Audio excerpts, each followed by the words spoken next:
ನಮಸ್ತೆ ಫ್ರೆಂಡ್ಸ್, ಇವತ್ತಿನ ಒಂದು ವಿಡಿಯೋದಲ್ಲಿ what is turbine heat rate, turbine heat rate ಅಂದರೆ ಏನು, ಅದನ್ನು ಯಾವ ರೀತಿ ನಾವು ಅರ್ಥ ಮಾಡ್ಕೊಳ್ಬೇಕು ಅಂತಕ್ಕಂಥದ್ದನ್ನು ಒಂದು ಬ್ಯಾಕ್ ಪ್ರೆಷರ್ ಟರ್ಬೈನ್ ಏನಪ್ಪ ಅಂತಂದರೆ ತೆಗೆದುಕೊಂಡು ಒಂದು ಉದಾಹರಣೆಯನ್ನು ತೆಗೆದುಕೊಂಡು ನಾನು ಏನಪ್ಪ ಅಂತಂದರೆ ನಿಮಗೆ ತಿಳಿಸ್ಕೊಡ್ತೀನಿ. ಸೊ ನೋಡಿ, ಮೊದಲನೇದಾಗಿ ಏನಪ್ಪ ಅಂತಂದರೆ ನಾನು ಇಲ್ಲಿ ಎರಡು ಇಮೇಜನ್ನು ತೆಗೆದುಕೊಂಡಿದ್ದೀನಿ. ಒಂದು ಬಂದುಬಿಟ್ಟು ಅಂದರೆ ಒಂದು ಟರ್ಬೈನ್ ರೋಟರ್ನ ತೋರಿಸಿದ್ದೀನಿ, ಅದಾದಮೇಲೆ ಒಂದು ಆಲ್ಟರ್ನೇಟರ್ನ ತೋರಿಸಿದ್ದೀನಿ, ಅಂದರೆ ಒಂದು ಜನರೇಟರ್ನ ಇಲ್ಲಿ ನಿಮಗೆ ತೋರಿಸಿದ್ದೀನಿ. ಸೊ ಏನಂತಂದರೆ ಒಂದು ಸ್ಟೀಮ್ ಎನರ್ಜಿಯನ್ನು ನಾವೇನು ಮಾಡ್ತೀವಿ, ಸ್ಟೀಮ್ ಎನರ್ಜಿಯನ್ನು ನಾವೇನು ಕಿಲೋ ಕ್ಯಾಲರಿಯಲ್ಲಿ ಇಲ್ಲಿ ತೆಗೆದುಕೊಂಡಿರ್ತೀವಿ. ಅದಾದ ನಂತರ ಪವರ್ ಜನ್ರೇಷನ್ ಏನಾಗುತ್ತಲ್ಲ ಅದು ಕಿಲೋ ವ್ಯಾಟ್ ಅವರ್, ಇಲ್ಲಪ್ಪ ಅಂತಂದರೆ ನಾವು ಮೆಗಾವ್ಯಾಟಲ್ಲಿ ನಾವನ್ನು ಕನ್ಸಿಡರ್ ಮಾಡಿರ್ತೀವಿ. ಸೊ ಏನಂತಂದರೆ ಈ ಒಂದು ಟರ್ಬೈನ್ ತಿರುಗೋಕೆ ಅಂದರೆ ನಮಗೆ ಒಂದು ಟರ್ಬೈನ್ ರೊಟೇಷನ್ ಆಗೋಕೆ ಏನಪ್ಪ ಅಂತಂದರೆ ನಮಗೆ ಬೇಕಾಗಿರ್ತಕ್ಕಂತಹ ಒಂದು ಸ್ಟೀಮ್ ಫ್ಲೋ, ಆ ಸ್ಟೀಮ್ ಫ್ಲೋದಲ್ಲಿ ಇರ್ತಕ್ಕಂತಹ ಒಂದು ಹೀಟ್ ಎನರ್ಜಿ ಅಂದರೆ ಥರ್ಮಲ್ ಎನರ್ಜಿ ಏನಿರುತ್ತಲ್ಲ ಅದು ನಮಗೆ ಈ ಒಂದು ಟರ್ಬೈನ್ ರೋಟರ್ ನಮಗೆ ತಿರುಗೋಕೆ ಏನಪ್ಪ ಅಂತಂದರೆ ಒಂದು ಹೆಲ್ಪ್ ಮಾಡುತ್ತೆ. ಸೊ ಅದು ಹೆಲ್ಪ್ ಮಾಡಿದ ತಕ್ಷಣ ಏನಾಗುತ್ತೆ, that is thermal energy is converted into ಏನಪ್ಪ ಅಂತಂದರೆ ಒಂದು ಮೆಕ್ಯಾನಿಕಲ್ ಎನರ್ಜಿ. ಈ ಒಂದು ಮೆಕ್ಯಾನಿಕಲ್ ಎನರ್ಜಿಯಿಂದ ನಮಗೆ ಒಂದು ಇಂಟರ್ ಕನೆಕ್ಷನ್ ನಮಗೆ ಏನಿರುತ್ತೆ, ಒಂದು ಗೇರ್ ಬಾಕ್ಸ್ ಇರುತ್ತೆ. ಸೊ ಅದರಿಂದ ನಮಗೆ ಏನಾಗುತ್ತೆ, ಇಲ್ಲಿ ಒಂದು ಪವರ್ ಜನ್ರೇಷನ್ ಆಗುತ್ತೆ. ಸೊ ಈ ಒಂದು ಜನರೇಟರ್ ಏನಪ್ಪ ನಮಗೆ ಒಂದು ಪವರ್ ಜನ್ರೇಷನ್ ಆಗುತ್ತೆ ಇಲ್ಲಿ. ಸೊ ಅದನ್ನು ಏನಪ್ಪ ಅಂತಂದರೆ ನಾವು ಒಂದು ಟರ್ಬೈನ್ ಹೀಟ್ ರೇಟ್ ಅಂದರೆ ಏನು ಇಲ್ಲಿ ಅಂತಂದರೆ, ಸೊ ನಾವು ಒಂದು 1 ಕಿಲೋವ್ಯಾಟ್ ಅವರ್ ಪವರ್ ಜನ್ರೇಷನ್ ನಮ್ಮ ಜನರೇಟರ್ ಏನಪ್ಪ ಅಂತಂದರೆ ಒಂದು ಜನ್ರೇಷನ್ ಮಾಡಬೇಕು ಅಂತಂದರೆ ಟರ್ಬೈನಲ್ಲಿ ನಮಗೆ ಎಷ್ಟು ಹೀಟ್ ರಿಕ್ವೈರ್ಮೆಂಟ್ ಇರುತ್ತೆ ಅಂತಕ್ಕಂಥದ್ದು, ಇದೇನು ಹೇಳ್ಕೊಡುತ್ತೆ ನಮಗೆ what is turbine heat rate ಅಂತ. ಅಂದರೆ it is the amount of heat energy used by the turbine to generate power of 1 kilowatt hour of electricity.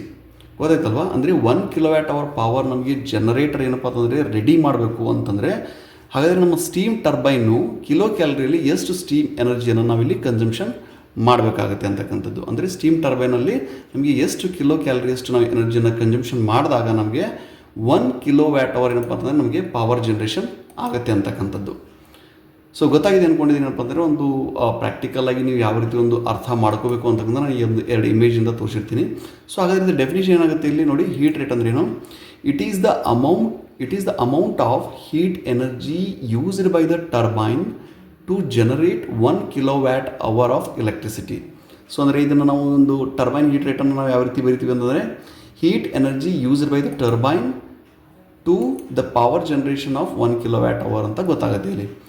So ಈ ಕಾನ್ಸೆಪ್ಟ್ ನಿಮಗೆ ಅರ್ಥ ಆಗಿದೆ ಅಂತ ಅಂದ್ಕೊಂಡಿದ್ದೀನಿ. ಸೊ ಇದಾದ ನಂತರ ಒಂದು ಎಕ್ಸಾಂಪಲ್ ತೊಗೊಂಡಿದ್ದೀನಿ. ಏನಂತಂದರೆ ಇವಾಗ ನಮ್ಮ ಪ್ಲ್ಯಾಂಟಲ್ಲಿ ಒಂದು ಬ್ಯಾಕ್ ಪ್ರೆಷರ್ ಟರ್ಬೈನ್ ಇದೆ. ಅಂದರೆ ಈ ಒಂದು ಟರ್ಬೈನನ್ನು ನಾವು ಏನು ಮಾಡ್ತೀವಿ, ಇದನ್ನು ಒಂದು ಡಿಸ್ಟಿಲರಿ ಪರ್ಪಸ್ ಏನು ಮಾಡ್ತಾ ಇದ್ದೀವಿ, ಇದನ್ನು ಯೂಸ್ ಮಾಡ್ಕೊಳ್ತಾ ಇದ್ದೀವಿ. ಅಂದರೆ ಒಂದು ಡೈರೆಕ್ಟಾಗಿ ಒಂದು ಏನು ಇಲ್ಲಿ ನೋಡ್ತಾ ಇದ್ದಿಲ್ಲ, ಇದರಿಂದ ಏನಿದೆ ಡೈರೆಕ್ಟಾಗಿ ನಮಗೆ ಏನೊಂದು ಸ್ಟೀಮ್ ಲೈನ್ ಅಂದರೆ ಎಂಟ್ರಿ ಕೊಟ್ಟಿದೆ, ಒಂದು ಎಕ್ಸಿಟ್ ಆಗಿದೆ. ಇಲ್ಲಿ ಯಾವುದೇ ರೀತಿಯಾದಂತಹ ಒಂದು ಬ್ಲೀಡ್ ಲೈನ್ ನಮಗೆ ಇಲ್ಲ. ಸೊ ನೋಡ್ತಾ ಇದ್ದಾರೆ ಈ ಒಂದು ಫಿಗರಲ್ಲಿ ನಿಮಗೆ ಏನಂತಂದರೆ ಇಲ್ಲಿ ಬಂದುಬಿಟ್ಟು ಏನಿದೆಯಲ್ಲ, ಇಲ್ಲಿ ನೋಡ್ತಾ ಇರಲಿಲ್ಲ, ಇದು ಬಂದುಬಿಟ್ಟು ನಮಗೆ ಇನ್ಲೆಟ್ ಸ್ಟೀಮ್ ಲೈನು, ಇದಾದಮೇಲೆ ಇದು ಎಕ್ಸಾಸ್ಟ್ ಸ್ಟೀಮ್ ಲೈನು. ಸೊ ಇದು ಡೈರೆಕ್ಟಾಗಿ ಏನಪ್ಪ ಅಂತಂದರೆ ನಮಗೆ ಡಿಸ್ಟಿಲರಿ ಪ್ರೊಸೆಸ್ಗೆ ಹೋಗುತ್ತೆ. ಸೊ ಇದು ಬಂದುಬಿಟ್ಟು ಏನಿದೆಯಲ್ಲ, ಇದು ಬಂದುಬಿಟ್ಟು ಆಲ್ಟರ್ನೇಟರು, ಇದು ಬಂದುಬಿಟ್ಟು ನಮ್ಮದು ತ್ರಿವೇಣಿ ಟರ್ಬೈನ್ ಇದು. ಸೊ ಅಂದರೆ ಈ ಒಂದು ಟರ್ಬೈನ್ ಏನೇನು ಕೊಟ್ಟಿರ್ತಾರೆ, ಒಂದು back pressure turbine heat rate ನಮಗೆ ಯಾವ ರೀತಿ ಕ್ಯಾಲ್ಕುಲೇಷನ್ ಮಾಡಬೇಕು, ಅದಕ್ಕೆ ಏನೇನು ಬೇಕಾಗುತ್ತೆ ಪ್ಯಾರಾಮೀಟರ್ ಅಂತಂದರೆ ನೋಡಿ, ಟರ್ಬೈನ್ ಕೆಪಾಸಿಟಿ ಅಂದರೆ ಅದೆಷ್ಟಿದೆ ಅಂದರೆ 3.69 ಮೆಗಾವ್ಯಾಟ್ ಇದೆ. ಸೊ ಅದಾದ ನಂತರ ಅದಕ್ಕೆ ಬೇಕಾಗಿರ್ತಕ್ಕಂಥ ಒಂದು ಇನ್ಲೆಟ್ ಸ್ಟೀಮ್ ಫ್ಲೋ ಎಷ್ಟಿದೆ ಇಲ್ಲಿ 34 TPH ಟನ್ಸ್ ಪರ್ ಅವರ್ ಅಂತ. ಸೊ ಇನ್ಲೆಟ್ ಸ್ಟೀಮ್ ಪ್ರೆಷರ್ ಎಷ್ಟು ಕೊಟ್ಟಿದ್ದಾರೆ ಇದರಲ್ಲಿ 42 kg/cm². ಅದಾದ ನಂತರ ಇನ್ಲೆಟ್ ಸ್ಟೀಮ್ ಟೆಂಪ್ರೇಚರ್ ಬಂದುಬಿಟ್ಟು 400 ಡಿಗ್ರಿ ಸೆಲ್ಸಿಯಸ್ ಅಂತ ಕೊಟ್ಟಿದ್ದಾರೆ. ಸೊ ಇದೆಲ್ಲ ಬಂದುಬಿಟ್ಟು ಏನಂದರೆ ಒಂದು ಇನ್ಲೆಟ್ಟು, ಈ 3 ಪ್ಯಾರಾಮೀಟರ್ ನೋಡ್ತಾ ಇದ್ದಲ್ಲ, ಇದು ಬಂದುಬಿಟ್ಟು ಅಂದರೆ ಇನ್ಲೆಟ್ ಸೈಡ್ ನಮಗೆ ಬೇಕಾಗಿರ್ತಕ್ಕಂಥ ಒಂದು ಎನರ್ಜಿ. ಅಂದರೆ ನಮ್ಮ ಟರ್ಬೈನ್ ನಮಗೆ ರೊಟೇಷನ್ ಆಗಬೇಕು ಅಂದರೆ ಅದಕ್ಕೆ ಬೇಕಾಗಿರ್ತಕ್ಕಂಥ ಒಂದು ಫ್ಲೋ, ಪ್ರೆಷರು ಮತ್ತು ಟೆಂಪ್ರೇಚರು. ಅಂದರೆ ನಮ್ಮ ಟರ್ಬೈನ್ ಇವಾಗ ಏನಪ್ಪ ಅಂತಂದರೆ 34 ಟನ್ಸ್ ಪರ್ ಅವರಲ್ಲಿ ಸ್ಟೀಮನ್ನು ತೆಗೆದುಕೊಂಡಾಗ ಅದರಲ್ಲಿ ಇರ್ತಕ್ಕಂಥ ಒಂದು ಹೀಟ್ ಎನರ್ಜಿಯನ್ನು ನಾವು ಯಾವ ರೀತಿ ಕ್ಯಾಲ್ಕುಲೇಷನ್ ಮಾಡಬೇಕಾಗುತ್ತೆ, ಇಲ್ಲಿ ನೋಡಿ, ಇಲ್ಲಿ ಕೊಟ್ಟಿರ್ತಾರಲ್ವ, ಅದಕ್ಕೆ ಬೇಕಾಗಿರತಕ್ಕಂಥ ಪ್ರೆಷರ್ ಎಷ್ಟಿದೆ 42 ಮತ್ತು 400 ಡಿಗ್ರಿ ಸೆಲ್ಸಿಯಸ್. ಸೊ ಹೀಗಂದ್ರೆ ಏನು ಅಂದರೆ ನಿಮಗೆ ಒಂದು 42 kg ಪ್ರೆಷರ್ ಹಾಗೆ 400 ಟೆಂಪ್ರೇಚರನ್ನು ನಾವು ಒಂದು ಸ್ಟೀಮ್ ಟೇಬಲಲ್ಲಿ ನಾವು ಅದನ್ನು ತೆಗೆದು ನೋಡಿದಾಗ ಅದರ ಕರೆಸ್ಪಾಂಡಿಂಗಲ್ಲಿ ನಮಗೆ ಎಷ್ಟು ಸಿಗುತ್ತೆ, ಅದರ ಒಂದು ಎಂಥಾಲ್ಪಿ ಬಂದುಬಿಟ್ಟು ನೋಡಿ ಇಲ್ಲಿ ತೋರಿಸಿದೆಯಲ್ವ, ಇಲ್ಲಿ 66.964 ಅಂತ ಗೊತ್ತಾಗುತ್ತೆ. ಸೊ ಇದು ಬಂದ್ಬಿಟ್ಟು ಅಂದರೆ ನಮಗೆ ಇನ್ಲೆಟ್ಟಲ್ಲಿ ಬೇಕಾಗಿರ್ತಕ್ಕಂತಹ ಒಂದು ಎನರ್ಜಿ, ಅಂದರೆ ನಮ್ಮ ಒಂದು ಟರ್ಬೈನ್ ತಿರುಗೋಕ್ಕೆ ಇಷ್ಟು ಒಂದು ಎನರ್ಜಿ ಬೇಕಾಗುತ್ತೆ ಅಲ್ಲಿ. ಸೊ ಇದಾದ ನಂತರ ಏನಂದರೆ ಒಂದು exhaust steam pressure, exhaust steam temperature ಮತ್ತು ಕೊಟ್ಟಿದ್ದಾರೆ. ಸೊ ಎಕ್ಸಾಸ್ಟ್ ಸ್ಟೀಮ್ ಪ್ರೆಷರ್ ನೋಡಿ, ಇಲ್ಲಿ ಎಕ್ಸಾಸ್ಟ್ ಸ್ಟೀಮ್ ಪ್ರೆಷರ್ ಬಂದುಬಿಟ್ಟು 3.5 kg/cm², ಮತ್ತು ಎಕ್ಸಾಸ್ಟ್ ಸ್ಟೀಮ್ ಟೆಂಪ್ರೇಚರ್ ಬಂದುಬಿಟ್ಟು 150 ಡಿಗ್ರಿ ಸೆಲ್ಸಿಯಸ್ ಅಂತ ಕೊಟ್ಟಿದ್ದಾರೆ. ಸೊ ಈ ಒಂದು ಟೆಂಪ್ರೇಚರ್ಗೆ, ಈ ಒಂದು ಪ್ರೆಷರ್ಗೆ ನಮಗೆ ಎಷ್ಟು ಒಂದು ಎಂಥಾಲ್ಪಿ ಬರುತ್ತೆ ಅಂತಕ್ಕಂಥದ್ದನ್ನು ನಾವು ಮತ್ತೆ ಸ್ಟೀಮ್ ಟೇಬಲನ್ನು ಒಂದು ರೆಫರ್ ಮಾಡಿಕೊಂಡು ಅದನ್ನು ನೋಡ್ತೀವಿ. ಅದೆಷ್ಟು ಬಂದಿರುತ್ತೆ ಇಲ್ಲಿ 656.671 ಅಂತ ಇಲ್ಲಿ ಬಂದಿರುತ್ತೆ. ಸೊ ಅಂದರೆ ಏನು, ಇಲ್ಲಿ ಯಾವುದೇ ರೀತಿಯಾದಂಥ ಒಂದು ಲಾಸಸ್ ಬರೋದಿಲ್ಲ, ಅಂದರೆ ನಮಗೆ ಯಾವುದೇ ರೀತಿಯಾದಂಥ ಒಂದು ಬ್ಲೀಡ್ ಲೈನ್ ಇಲ್ಲಿ ಇಲ್ಲ ಇಲ್ಲಿ. ಸೊ ಅದಕ್ಕಾಗಿ ನಾವು ಇನ್ಲೆಟಲ್ಲಿ ನಾವು ಎಷ್ಟು ಸ್ಟೀಮ್ ಫ್ಲೋ ಕೊಟ್ಟಿರ್ತೀವಲ್ವ, ಅದೇ ರೀತಿಯಾಗಿ ಅಷ್ಟೇ ಸ್ಟೀಮ್ ಫ್ಲೋ ನಮ್ಗೆ ಏನಾಗುತ್ತೆ ಅಲ್ಲಿ ಒಂದು ಎಕ್ಸಿಟ್ ಆಗುತ್ತೆ ಇಲ್ಲಿ. ಸೊ ಹಾಗಾದರೆ ಇಲ್ಲಿ ನಮ್ಗೆ ಏನು ಕೇಳಿದ್ದಾರೆ, ಇಲ್ಲಿ what is turbine heat rate and what is the turbine efficiency in percentage.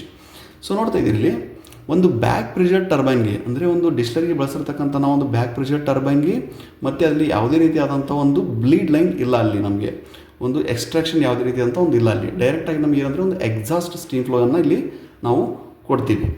So ನೋಡ್ತಾ ಇದ್ದರೆ ಟರ್ಬೈನ್ ಹೀಟ್ ರೇಟ್ ಅಂದರೆ ಏನು, it is the heat energy used by the back pressure turbine to the power generation. So ಹಾಗಂದರೆ ನೋಡಿ, ಇದರ ಒಂದು formula ಏನಾಗುತ್ತೆ ಇಲ್ಲಿ, ಈ ಒಂದು ಬ್ಯಾಕ್ ಪ್ರೆಷರ್ ಟರ್ಬೈನಲ್ಲಿ ನಾವು inlet steam flow into enthalpy minus exhaust steam flow into enthalpy ಅಂತ ಮಾಡಬೇಕಾಗುತ್ತೆ. ಅಂದರೆ ಟೋಟಲಾಗಿ ಇನ್ಲೆಟ್ಟಲ್ಲಿ ಎಷ್ಟು ಸ್ಟೀಮ್ ಫ್ಲೋನ ಬಳಸ್ತಾ ಇದೆ ಮತ್ತು ಅದರ ಎಂಥಾಲ್ಪಿ ಏನು, ಅದೇ ರೀತಿಯಾಗಿಯೇ ಒಂದು ಎಕ್ಸಾಸ್ಟ್ ಸ್ಟೀಮ್ ಫ್ಲೋ ಎಷ್ಟಿದೆ ಅದರ ಒಂದು ಎಂಥಾಲ್ಪಿ ಏನಾಗುತ್ತೆ. So to the power generation ನಾವು ಡಿವೈಡ್ ಮಾಡಿದಾಗ ನಮಗೆ ಏನಂದರೆ ಒಂದು ಟರ್ಬೈನ್ಗೆ ಬೇಕಾಗಿರ್ತಕ್ಕಂಥ ಹೀಟ್ ರೇಟ್ ಎಷ್ಟಿದೆ ಅಂತಕ್ಕಂಥ ಗೊತ್ತಾಗುತ್ತೆ. ನೋಡಿ, ಇಲ್ಲಿ ಇನ್ಲೆಟ್ ಸ್ಟೀಮ್ ಫ್ಲೋ ಬಂದುಬಿಟ್ಟು ಎಷ್ಟಿದೆ, ಇಲ್ಲಿ 34 tons/hour ಅಂತ ಇಲ್ಲಿ ಕೊಟ್ಟಿದ್ದಾರೆ. ಸೊ ಅದರ ಒಂದು ಎಂಥಾಲ್ಪಿಯನ್ನು ನಾವು ಒಂದು ಏನಪ್ಪ ಅಂದರೆ ಒಂದು ಸ್ಟೀಮ್ ಟೇಬಲ್ನ ಬಳಸಿ ನೋಡಿದಾಗ ಎಷ್ಟಾಗಿರುತ್ತೆ, 766.964 ಅಂತ ಇಲ್ಲಿ ಗೊತ್ತಾಗುತ್ತೆ, minus exhaust steam flow. So exhaust steam flow ಎಷ್ಟಿದೆ ಇಲ್ಲಿ 34, ಅಂದರೆ ಇಲ್ಲಿ ಯಾವುದೇ ರೀತಿಯಾದ ಒಂದು ಲಾಸಸ್ ಇಲ್ಲ ಇಲ್ಲಿ ನಮಗೆ. ಸೊ ಅದಾದ ನಂತರ ಅದಕ್ಕೆ ಬೇಕಾಗಿರ್ತಕ್ಕಂಥ ಒಂದು ಎಂಥಾಲ್ಪಿ ಎಷ್ಟಿದೆ ಇಲ್ಲಿ 656.671 ಅಂತ ಇದೆ, ಡಿವೈಡೆಡ್ ಬೈ 3.69, ಅಂದರೆ this is the power generation by the back pressure turbine. So ಇದೆಲ್ಲ ಒಂದು ಕ್ಯಾಲ್ಕುಲೇಷನ್ ಮಾಡಿದ್ಮೇಲೆ ನಮಗೆ ಸಿಗ್ತಕ್ಕಂಥ ಒಂದು ವ್ಯಾಲ್ಯೂ ಏನಿದೆಯಲ್ಲ ಅದು ಬಂದುಬಿಟ್ಟು 1016.25 ಕಿಲೋ ಕ್ಯಾಲರಿ ಪರ್ ಕಿಲೋವ್ಯಾಟ್. ಅಂದರೆ ಗೊತ್ತಾಯ್ತಲ್ಲ ಫ್ರೆಂಡ್ಸ್, ಯಾವ ರೀತಿ ಒಂದು ಏನಪ್ಪ ಅಂತಂದ್ರೆ ಒಂದು ಟರ್ಬೈನ್ ಹೀಟ್ ರೇಟನ್ನು ನಾವು ಕ್ಯಾಲ್ಕುಲೇಷನ್ ಮಾಡಬೇಕು. ಅಂದರೆ ಇದರಲ್ಲಿ ಒಂದು ತಿಳ್ಕೊಬೇಕಾದಂದು ಏನಂದರೆ, ಯಾವುದೇ ಒಂದು ಟರ್ಬೈನದ ಒಂದು ಹೀಟ್ ರೇಟ್ ಏನಿರುತ್ತಲ್ಲ ಅದು ಕಡಿಮೆ ಇದ್ದಷ್ಟು ಏನಂತಂದರೆ ನಮಗೆ ಒಂದು ಎಫಿಷಿಯನ್ಸಿ ಚೆನ್ನಾಗಿರುತ್ತೆ. ಅದು ಯಾವುದೇ ಒಂದು ಟರ್ಬೈನದು ಏನಪ್ಪ ಅಂತಂದರೆ ಒಂದು ಹೀಟ್ ರೇಟ್ ಜಾಸ್ತಿ ಆಗ್ತಾ ಹೋದ ಹಾಗೆ ನಮಗೇನಂದರೆ ಒಂದು ಎಫಿಷಿಯನ್ಸಿ, ಟರ್ಬೈನ್ ಎಫಿಷಿಯನ್ಸಿ ಏನಾಗುತ್ತೆ ಇಲ್ಲಿ ಕಡಿಮೆ ಆಗ್ತಾ ಬರುತ್ತೆ. ಸೊ ನೋಡ್ತಾ ಇದ್ದಾರೆ ಇಲ್ಲಿ ಅದರ ಒಂದು ಟರ್ಬೈನ್ ಎಫಿಷಿಯನ್ಸಿ ಕೂಡ ನಾನು ಇಲ್ಲಿ ಏನಂದರೆ ಒಂದು ಕ್ಯಾಲ್ಕುಲೇಷನ್ ಮಾಡಿಬಿಟ್ಟು ತೋರಿಸಿದ್ದೀನಿ. ಟರ್ಬೈನ್ ಎಫಿಷಿಯನ್ಸಿ ಒಂದು ಫಾರ್ಮುಲಾ ಏನಂತಂದರೆ 860 divided by turbine heat rate. ನೋಡಿ, ಇಲ್ಲಿ ನಮಗೆ ಟರ್ಬೈನ್ ಹೀಟ್ ರೇಟ್ ಎಷ್ಟು ಬಂದಿದೆ ಇಲ್ಲಿ, ಇದು ಬಂದುಬಿಟ್ಟು 1016, ನೋಡಿ ಇಲ್ಲಿ 1016.25, ಅಂದರೆ 860 ಡಿವೈಡೆಡ್ ಬೈ 1016.25 ಮಾಡಿದಾಗ ನಮಗೆ ಟರ್ಬೈನ್ ಎಫಿಷಿಯನ್ಸಿ ಎಷ್ಟಾಗುತ್ತೆ ಇಲ್ಲಿ 84.62. ಅಂದರೆ ನಮಗೆ ಇವಾಗ ಕಡಿಮೆ ಇರೋದ್ರಿಂದ ಒಂದು ಟರ್ಬೈನ್ ಹೀಟ್ ರೇಟ್ ನಮಗೆ ಇಲ್ಲಿ ಕಡಿಮೆ ಇರೋದ್ರಿಂದ ನಮ್ಮ ಒಂದು ಟರ್ಬೈನ್ ಎಫಿಷಿಯನ್ಸಿ ಏನಾಗಿದೆ ಇಲ್ಲಿ 84.62 ಅಂತ ಬಂದಿದೆ. ಅದೇ ರೀತಿಯಾಗಿ ನಮಗೆ ಏನಾದರೂ ಟರ್ಬೈನ್ ಹೀಟ್ ರೇಟ್ ನಮಗೆ ಜಾಸ್ತಿ ಆಗ್ತಾ ಹೋದಾಗ, ಅಂದರೆ 2000 3000 ಏನಾದರೂ ಇತ್ತು ಅಂತಂದರೆ ನಮ್ಮ ಒಂದು ಟರ್ಬೈನ್ ಎಫಿಷಿಯನ್ಸಿ ಕಡಿಮೆ ಆಗ್ತಾ ಬರುತ್ತೆ.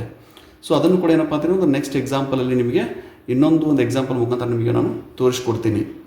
ಸೊ ಗೊತ್ತಾಯಿದೆ ಅಂದ್ಕೊಂಡಿದ್ದೀನಿ ಫ್ರೆಂಡ್ಸ್, ಯಾವ ರೀತಿ ಒಂದು ಏನಂತಂದರೆ ಒಂದು ನಮಗೆ ಒಂದು ಟರ್ಬೈನ್ ಹೀಟ್ ರೇಟ್ ಯಾವ ರೀತಿ ಅದನ್ನು ಅಂಡರ್ಸ್ಟ್ಯಾಂಡ್ ಮಾಡ್ಕೋಬೇಕು ಮತ್ತು ಅದಕ್ಕೆ ಬೇಕಾಗಿರ್ತಕ್ಕಂಥ ಒಂದು ಕಾನ್ಸೆಪ್ಟನ್ನು ನಾನು ಈ ಒಂದು ವಿಡಿಯೋದಲ್ಲಿ ನಿಮಗೆ ಅರ್ಥ ಮಾಡಿದ್ದೀನಿ ಅಂತ ಅಂದ್ಕೊಂಡಿದ್ದೀನಿ.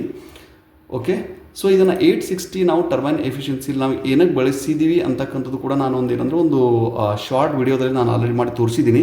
ಅದನ್ನು ಅರ್ಥ ಆಗಿಲ್ಲ, ಅದನ್ನು ಯಾಕೆ ಬಳಸ್ತಾರೆ ಅಂತಕ್ಕಂಥದ್ದು ನೀವು ಇನ್ನೊಂದು ಸತಿ ನನಗೆ ಏನಾದರೂ ನೀವು ಕಾಮೆಂಟ್ ಸೆಕ್ಷನಲ್ಲಿ ಕೇಳಿದ್ರೆ ನಾನು ಅದನ್ನು ಕೂಡ ಏನಪ್ಪ ಅಂತಂದರೆ ಒಂದು ಡೆರಿವೇಷನ್ ಮುಖಾಂತರ ನಿಮಗೆ ತೋರಿಸ್ಕೊಡ್ತೀನಿ. ಸೊ ಅದೇನಂತಂದರೆ ಇದನ್ನು 860 ಕಿಲೋ ಕ್ಯಾಲರಿ, ಅಂದರೆ ನೀವು ಏನು ಮಾಡ್ತೀವಿ ಅಂದರೆ 1 ಕಿಲೋವ್ಯಾಟ್ ಅವರ್ ಪವರ್ ನಮಗೆ ಜನ್ರೇಷನ್ ಆಗಬೇಕು ಅಂತಂದರೆ 860 ಏನಪ್ಪ ಅಂತಂದರೆ ಕಿಲೋ ಕ್ಯಾಲರೀಸ್ ನಮಗೆ ಎನರ್ಜಿ ಬೇಕಾಗುತ್ತೆ ಅಂತ ಅರ್ಥ ಇಲ್ಲಿ. ಸೊ ಅದನ್ನು ನಾವು ಇಲ್ಲಿ ಬಳಸ್ಕೊತೀವಿ ಎಫಿಷಿಯನ್ಸಿ ತೆಗಿಬೇಕಾದ್ರೆ. So 860 divided by turbine heat rate ಮಾಡಿದಾಗ ನಮಗೆ ಏನಂತಂದರೆ ಒಂದು ಟರ್ಬೈನ್ ಎಫಿಷಿಯನ್ಸಿ ನಮಗೆ ಒಂದು ಪರ್ಸೆಂಟೇಜಲ್ಲಿ ಸಿಗುತ್ತೆ. ಸೊ ಈ ವಿಡಿಯೋ ನಿಮಗೆ ಒಂದು ಇಷ್ಟ ಆದಲ್ಲಿ ಏನಪ್ಪ ಅಂತಂದರೆ ಒಂದು ಲೈಕ್ ಮಾಡಿ, ಕಾಮೆಂಟ್ ಮಾಡಿ, ಮತ್ತು ನಿಮ್ಮ ಫ್ರೆಂಡ್ಸು ಕೂಡ ಏನಪ್ಪ ಅಂತಂದರೆ ಈ ಒಂದು ಪ್ರತಿಯೊಂದು ವಿಡಿಯೋಸ್ಗಳನ್ನು ಶೇರ್ ಮಾಡ್ತಾಯಿದ್ರಿ. ಎಲ್ಲರೂ ಕಲಿಬೇಕು ಅನ್ನೋದೇ ನನ್ನ ಒಂದು ಉದ್ದೇಶ. ಸೊ ಏನಪ್ಪ ಅಂತಂದರೆ ಇನ್ನಷ್ಟು ಮಾಹಿತಿಯೊಂದಿಗೆ ಏನಪ್ಪ ಅಂತಂದರೆ ಮತ್ತೆ ನಾನು ನೆಕ್ಸ್ಟ್ ವಿಡಿಯೋದಲ್ಲಿ ಬರ್ತೀನಿ. ಇವಾಗ ಏನು ಮಾಡಿದ್ದೀನಿ ಅಂತಂದರೆ ಒಂದು ಬ್ಯಾಕ್ ಪ್ರೆಷರ್ ಟರ್ಬೈನ್ ಹೀಟರನ್ನು ನಾನು ನಿಮಗೆ ಒಂದು ಕಲಿಸ್ಕೊಟ್ಟಿದ್ದೀನಿ. ನೆಕ್ಸ್ಟ್ ಒಂದು ವಿಡಿಯೋದಲ್ಲಿ ಏನಪ್ಪ ಅಂತಂದರೆ ಒಂದು ಗ್ರಾಸ್ ಫ್ಲ್ಯಾಟ್ ಹೀಟ್ ರೇಟು, ಆಮೇಲೆ ಒಂದು ಕೋ ಜನ್ರೇಷನ್ ಹೀಟ್ ರೇಟನ್ನು ನಾವು ಯಾವ ರೀತಿ ಕ್ಯಾಲ್ಕುಲೇಷನ್ ಮಾಡ್ತೀವಿ, ಅದರಲ್ಲಿ ಏನಂತಂದರೆ ನಾವು ಕಂಡೆನ್ಸಿಂಗ್ ಟರ್ಬೈನನ್ನು ಒಂದು ತೆಗೆದುಕೊಳ್ಳೋಣ. ಅದರ ಒಂದು ಪ್ಯಾರಾಮೀಟರ್ ಮೇಲೆ ಏನಪ್ಪ ಅಂತಂದರೆ ನಾವು ಒಂದು ಟರ್ಬೈನ್ ಹೀಟ್ ರೇಟನ್ನು ಕ್ಯಾಲ್ಕುಲೇಷನ್ ಮಾಡೋಣ. ಸೊ ಇದರಲ್ಲಿ ನಿಮ್ಗೆ ಏನಂದರೆ ಒಂದು back pressure turbine without bleed ಯಾವ ರೀತಿ ಒಂದು ಕ್ಯಾಲ್ಕುಲೇಷನ್ ಮಾಡಬೇಕು ಅಂತಂದರೆ ನಿಮಗೆ ಈ ಒಂದು ವಿಡಿಯೋದಲ್ಲಿ ತಿಳಿಸ್ಕೊಟ್ಟಿರ್ತೀನಿ. ಸೊ ಹೆಚ್ಚಿನ ಮಾಹಿತಿ ಏನಪ್ಪ ಅಂತಂದರೆ ಚಾನಲನ್ನು ನೀವು ಸಬ್ಸ್ಕ್ರೈಬ್ ಮಾಡ್ಕೊಳ್ಳಿ. ಮತ್ತು ನೆಕ್ಸ್ಟ್ ವಿಡಿಯೋದಲ್ಲಿ ನಿಮಗೆ ಸಿಗ್ತೀನಿ. Thank you.